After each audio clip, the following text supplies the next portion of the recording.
of geniuses is over. As for the future of the simulated universe, that conclusion isn't important. What's important is your task. You look upset, correct? I regret my actions. There's no defending what I've done. Time and again, my experiments have fallen short, and they've always yielded predictable results. I made a clone, but it doesn't hold a candle to the emanator.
Exactly as predicted.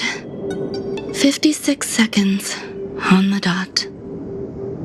Restrained by time and place, its code of life could only be considered an incomplete attempt.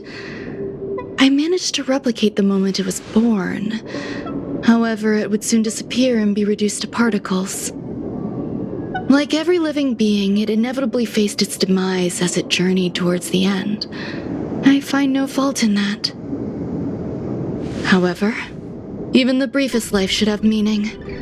I want to know the limits of its capacity. It will indicate how far I've gone in a field completely incomprehensible to me. And it was a minuscule step, just as I had predicted.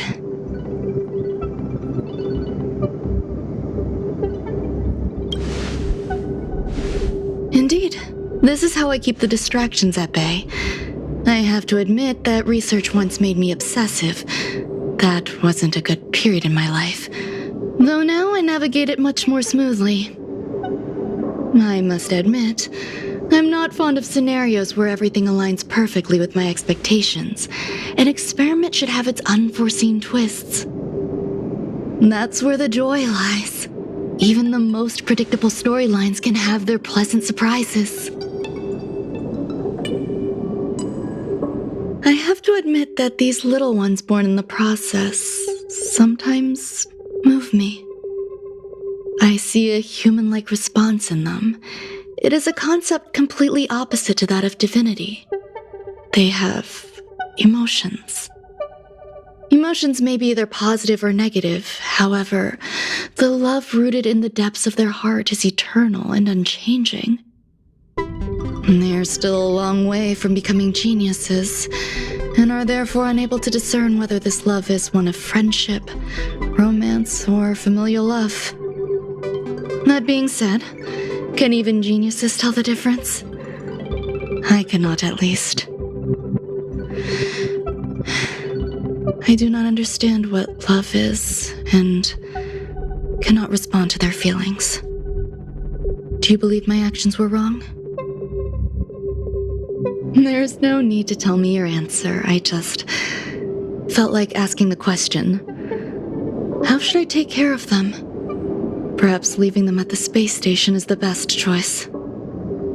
Do I seem irresponsible? I'm sorry. I am often at a loss as to how to face my own creations.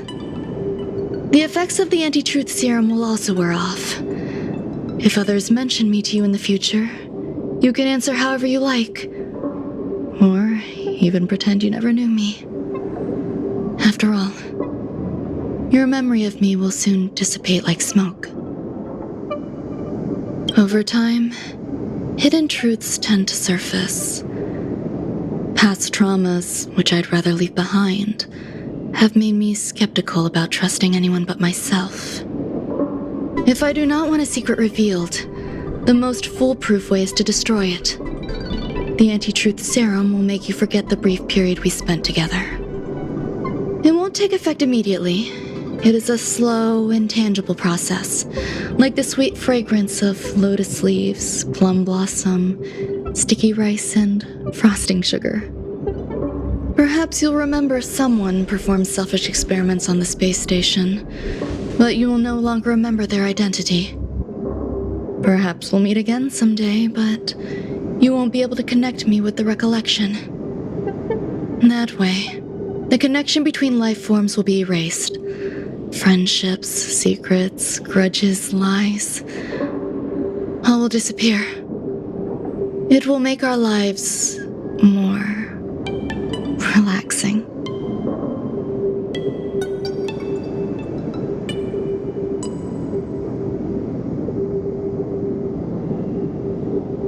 I believe you. Screwlum will stay on the space station for a while longer. He and Herta still have problems they need to solve. As for me, I'm leaving soon and won't bother with goodbyes. Do you still remember the no man's land I mentioned? I'm considering a solo trip back there during my research downtime, just to see how things are. I miss member number 55 Yu Qingtu sometimes. She used to always make something delicious for me to drink every time we parted ways. I hope I won't meet member number 4 Polka Kakamond. That would be quite troublesome. Who knows when the next gathering of geniuses will be? Do you have anything else you want to say to me?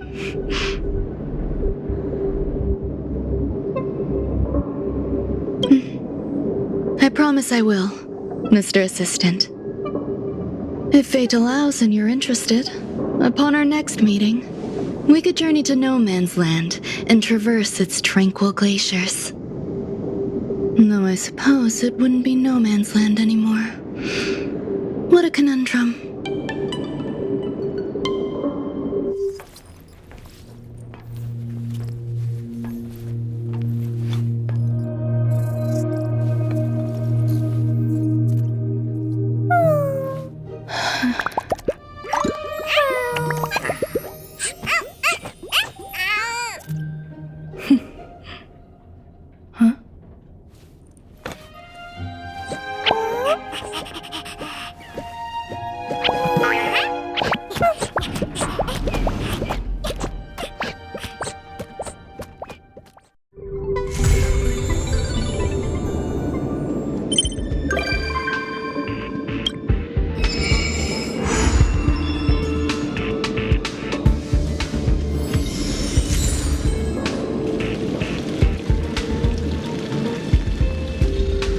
Friends, meet yet again.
Research is progressing at astronomical speeds.